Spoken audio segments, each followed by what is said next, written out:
Hey there, I hope you're all having a nice day. In today's tutorial, I'm going to show you how to create a motion poster like this using Photoshop. So first off, you want to lay out or put in place all the elements you want to use for your design. Next, you download the video of your choice from a good quality website that has about 4K quality videos. Personally, I use Unsplash or Freepik. I will attach a link in the description box. So since I've already downloaded mine, I'll just import from my computer. So you go to File and click Open and load the video. So automatically, once you open the video in Photoshop, the interface changes to the timeline feature.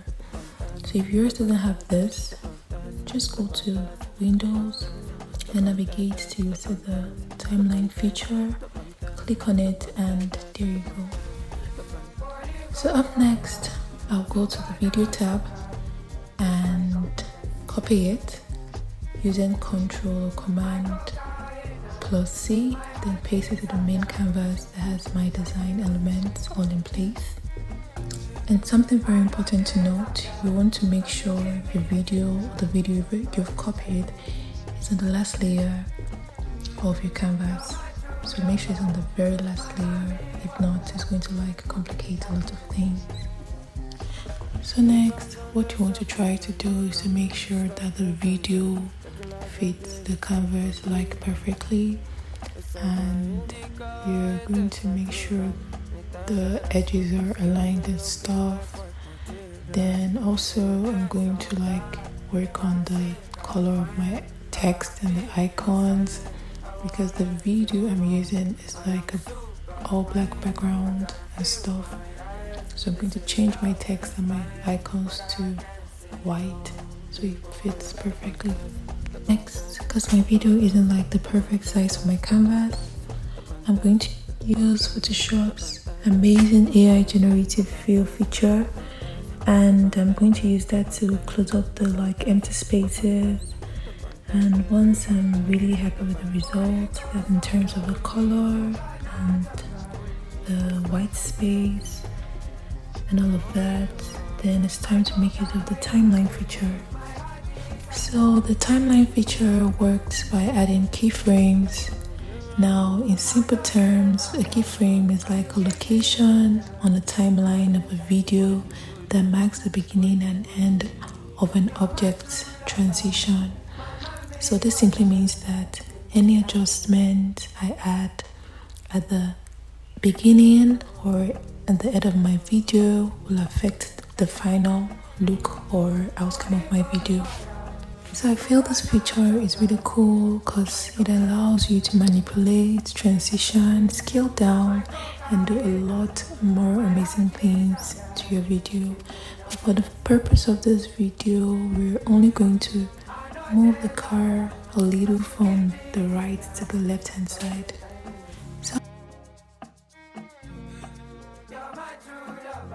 So up next, I'll click on the video layer. I'll convert it to a smart object, then click on the arrow thing that's close to the video group.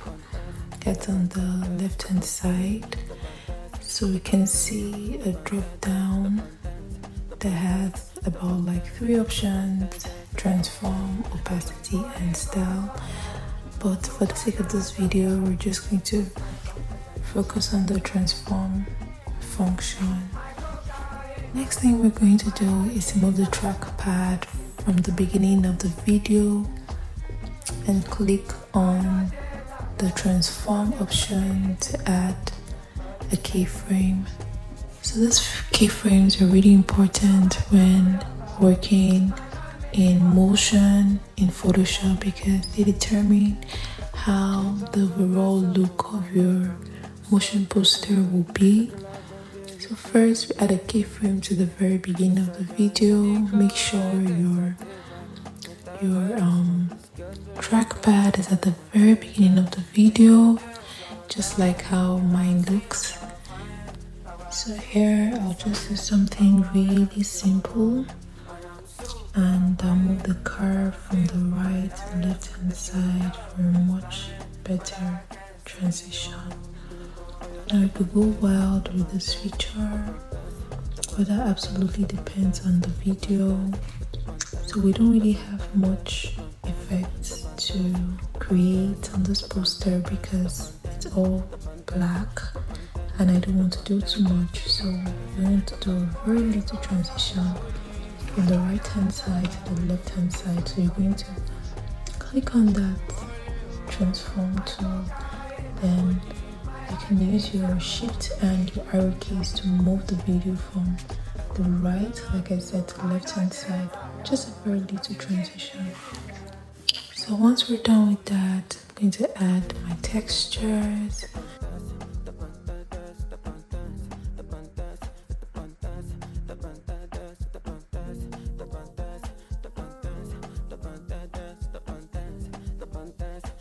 And place it on the video and use the blending modes to like smoothen the whole thing out. Once I'm happy with the result, it's time to save. So to export your video, you click on your file tab, go down to export and to render video. Then you leave all the options the way it is. I'm not sure you have to do any other extra thing. It's fine the way it is, except you want to like change the name of the file.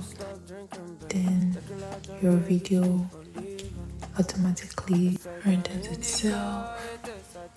If should in case your rendering takes time, just know it's really normal because it also happens to my system. If you have like a much higher RAM, I think it should be faster, but yeah, exporting videos or rendering videos usually takes time.